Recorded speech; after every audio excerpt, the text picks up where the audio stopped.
Series और मैं हूँ आफाक भट्टी। आज हमारे साथ मौजूद है मुनीब अहमद, जिन्होंने अपनी फर्स्ट अटेम्प्ट में 30th पोजीशन हासिल की और police service of Pakistan PSP में एलोकेट हुए।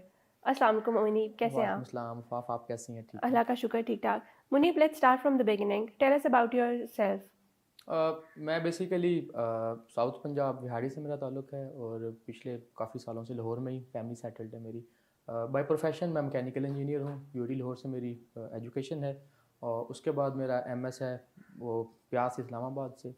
और मैं पाकिस्तान एटॉमिक एनर्जी कमीशन में तकरीबन 1 डेढ़ साल जॉब करता रहा हूँ और वहाँ से फिर मैंने रिज़ाइन करके इधर कंपटीशन की तरफ में आया और मैंने यहाँ पे एलोकेशन हासिल की। एटॉमिक एनर्जी एक काफ़ी स्टेबल जॉब है। Why you resign from that and what motivated you to join civil service?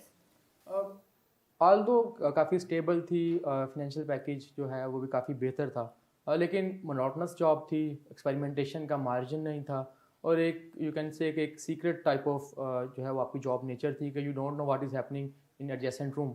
सो वो चीज़ एक थोड़ी सी सफोकेटिंग थी। और मोटिवेट मुझे किसने किया, अगर मैं इस पूरे प्रोसेस में कहूँ तो मेरी मोटिवेशन बड़े भाई रहे हैं, Umair. Okay. He supported me at each and every step. तो मेरी मोटिवेशन मेनली वही थी कि आपने करना है और फाइनली इट हैपेंड।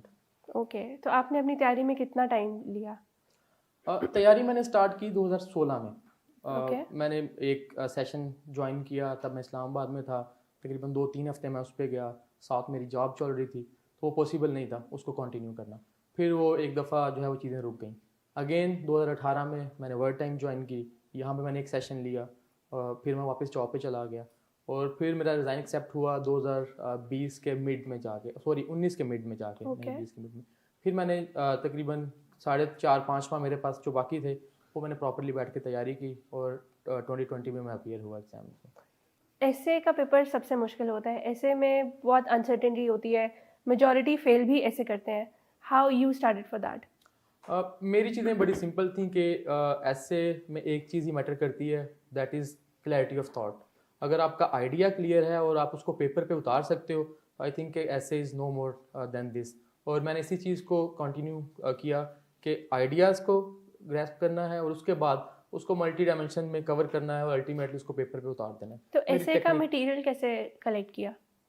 ऐसे के मटेरियल कलेक्ट करने के बारे में पहले तो आपके जो 6 ऑप्शनल्स हैं वहाँ से कोई ना कोई डायमेंशन आपको मिल जाती है।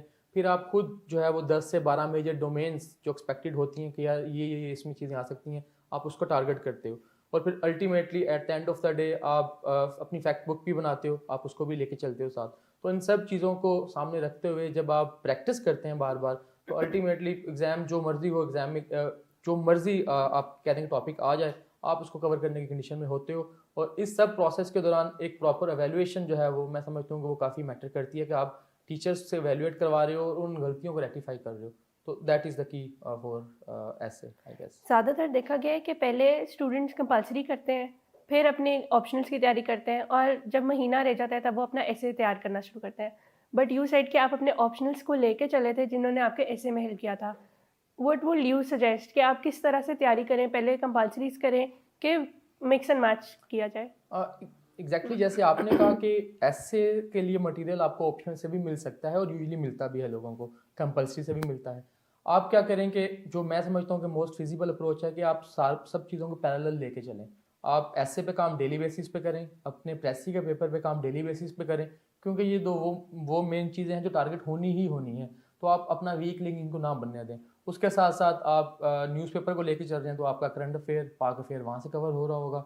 न्यूज़पेपर में से ही आपको डिफरेंट जो है वो आपके ऑप्शनल सब्जेक्ट जो हैं उनके भी आर्टिकल्स मिलते रहेंगे, वो भी साथ साथ कवर होते रहेंगे। तो मैं समझता हूँ कि एक मिक्स एंड कंबाइन जो अप्रोच है कि आप चीज़ों को साथ लेकर कंबाइन प्रिपेयर करते हो और उन सबको मिक्स करते हो, वो मैं समझता हूँ कि बेहतर अप्रोच है कि आपके पेपर में डाइवर्सिटी आती है और आपको आपके ऐसे के लिए मटेरियल काफ़ी हद तक मिल जाता है। प्रेसी का पेपर अगेन ऐसे प्रेसी और इस्लामियात आर द 3 सब्जेक्ट जिसमें सबसे ज़्यादा सप्लीज़ हैं।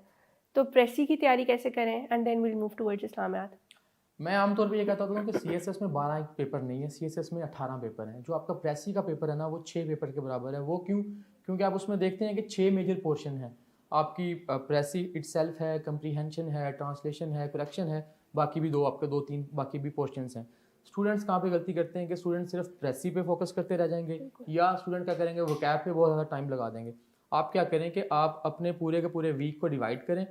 आपने एक वीक में 2 प्रेसिस, एक कंप्रीहेंशन, एक ट्रांसलेशन, ये तो करनी ही करनी है, बेशक आप ऑप्शनल तैयार कर रहे हैं या आप कंपलसरी तैयार कर रहे हैं। इसके साथ साथ डेली बेसिस पे आप क्या करेंगे कि वोकैब को आधा घंटा देंगे, आधा घंटा आप करेक्शन को देंगे, आधा घंटा पेयर ऑफ वर्ड को देंगे। तो इस तरह से क्या होगा कि आपकी प्रेसी में से जो एक अनसर्टेनिटी है वो एलिमिनेट हो जाएगी। हो सकता है जैसे अभी हम देखते हैं कि 2021 में हुआ कि जो पोर्शन था वोकैब वाला वो काफ़ी टफ आ गया, बिल्कुल। जो वहाँ पे हिट हो गया वो प्रेसी के पेपर से आउट हो गया। जब आपने बाकी चीज़ें इस तरह से तैयार की होंगी कि उनको एक पूरे के पूरे पेपर के तौर पर तैयार किया होगा, तो 1 या 2 पोर्शन हिट हो भी जाते हैं, तो you are in a good position to pass the exam. Munib, एक आम परसेप्शन है कि जनरल साइंस एंड एबिलिटी आप बचपन से पढ़ते आ रहे होते हो और स्टूडेंट्स उसमें मोस्टली ओवर कॉन्फिडेंट होते हैं। You scored 71 in that, how you prepared for that? अच्छा फाफ, उसमें एक तो ये चीज़ है कि जैसे आपने बात की कि हम जेनेरिक चीज़ें हमें पता है, हमें पता है कि जी सोलर सिस्टम ऐसे काम करता है या जो भी इसमें बेसिक चीज़ें हैं। मसला कहाँ पे आता है कि आपने पेपर में अगर 5 नंबर का सवाल आ रहा है, वहाँ पे आप जेनेरिक चीज़ें तो नहीं लिखेंगे, आप चीज़ों को वहाँ पे स्पेसिफिक करेंगे। आपको उसकी डायग्राम चाहिए, फ्लो चार्ट चाहिए, आपको उसके कलर पैटर्न्स चाहिए, आपको सारा कुछ चाहिए। तो उसके लिए जो बेस्ट अप्रोच है वो ये है कि और एक दूसरी चीज़ ये कि जनरल साइंस एंड एबिलिटी की मार्केट में अभी तक कोई भी कम्प्रिहेंसिव किताब नहीं है। क्यों? क्योंकि कुछ पोर्शंस इस तरह के हैं कि जो किसी भी बुक में एड्रेस नहीं हुए हुए, जैसे प्रेशर पैटर्न्स हैं, वो किसी बुक का हिस्सा नहीं है। तो आप क्या करें कि आप एफपीएससी की वेबसाइट से जनरल साइंस एंड एबिलिटी का कोर्स उठाएं, कोर्स कंटेंट उठाएं और टॉपिक वाइज उसको लेके चलें। जो जो टॉपिक उसका किसी बुक से कवर हो रहा है आप वहाँ से कवर करें, जो टॉपिक रह जाता है आप उसको नेट से खुद कवर करें।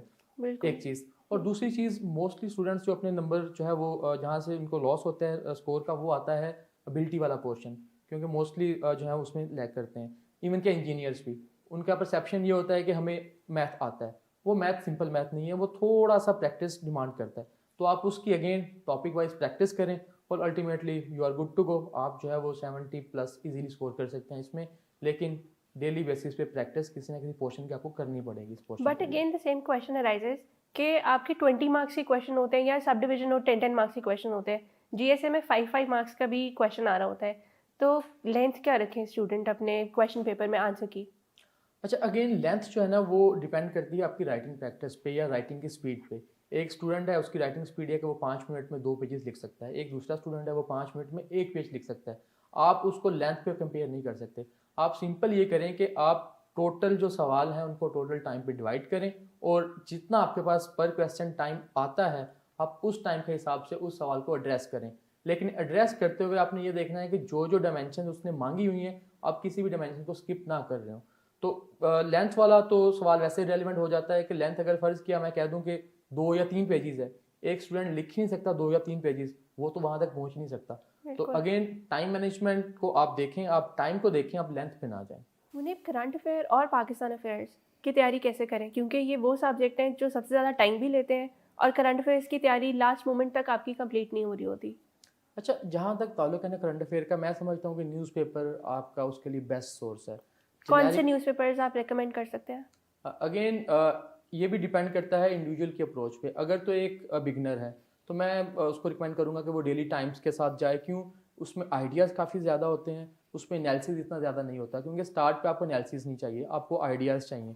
फिर 2-3 महीने बाद आप स्विच कर सकते हैं डॉन की तरफ।